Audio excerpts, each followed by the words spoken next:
رسول اللہ صلی اللہ علیہ وآلہ وسلم نزول قرآن کے وقت بہت سختی محسوس فرمایا کرتے تھے، اور اس کی علامتوں میں سے ایک یہ تھی کہ یاد کرنے کے لیے آپ اپنے ہونٹوں کو ہلاتے تھے۔ ابن عباس رضی اللہ تعالیٰ عنہ نے کہا، میں اپنے ہونٹوں کو ہلاتا ہوں جس طرح آپ ہلاتے تھے۔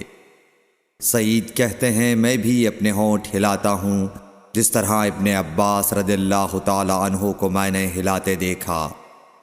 پھر انہوں نے اپنے ہونٹ ہلائے۔ ابن عباس رضی اللہ تعالیٰ عنہ نے کہا، پھر یہ آیت اتری کہ اے محمد، قرآن کو جلد جلد یاد کرنے کے لیے اپنی زبان نہ ہلاؤ، اس کا جمع کر دینا اور پڑھا دینا ہمارا ذمہ ہے۔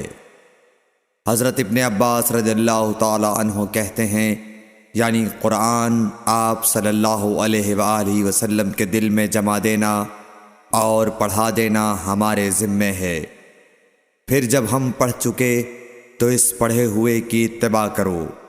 ابن عباس رضی اللہ تعالیٰ عنہ فرماتے ہیں، اس کا مطلب یہ ہے آپ اس کو خاموشی کے ساتھ سنتے رہو، اس کے بعد مطلب سمجھا دینا ہمارے ذمہ ہے۔